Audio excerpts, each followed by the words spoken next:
Yn darllen doedd ar newydd o gerdd sy'n gwybod beth yw'r teitl to, ond mae'n un ar rhywun yn dysgu Cymraeg yn yr Rhondda. So mae'r boi yn yr olygfa ma'n sefyll mewn pub, yn gwybod bod rhywbeth yn wrong, ond ddim yn deall eto, a jyst yn penderfynu meddwi. A wedyn mae'r ail ran sef yn dysgu Cymraeg. Mae galaru neu'n rhio, tra'n yfed yn galed ac wylon o fudus dan frafado, oes heb weld y golled sbo.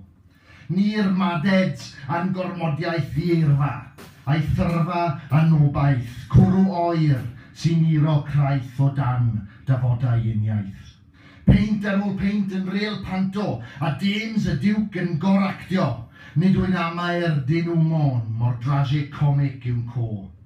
Wasamara, Chris yw moron, yw'n crawc i'r rhacs mewn nyth meddwon. Brain sy'n brains yr ein bron a'n haneriaeth yn wirion. Un cyndeidiau'n canu diwydiant, gweld yn y gwyll o'n nodiant fel llwch glor, tenor a'r tant. Ni yw deillion diwylliant.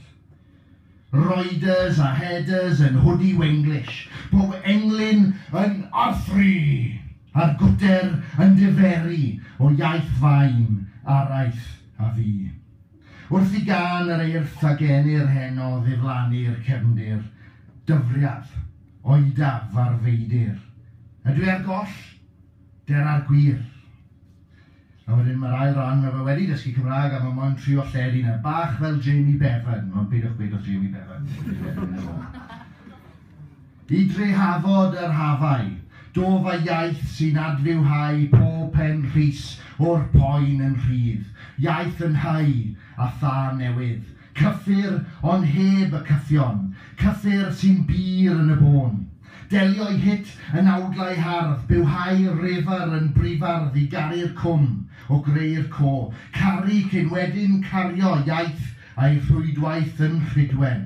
Iaith kitsch a iaith y co hen. A iaith Lian a Daniel yn cyffroen lle smac ffarwel.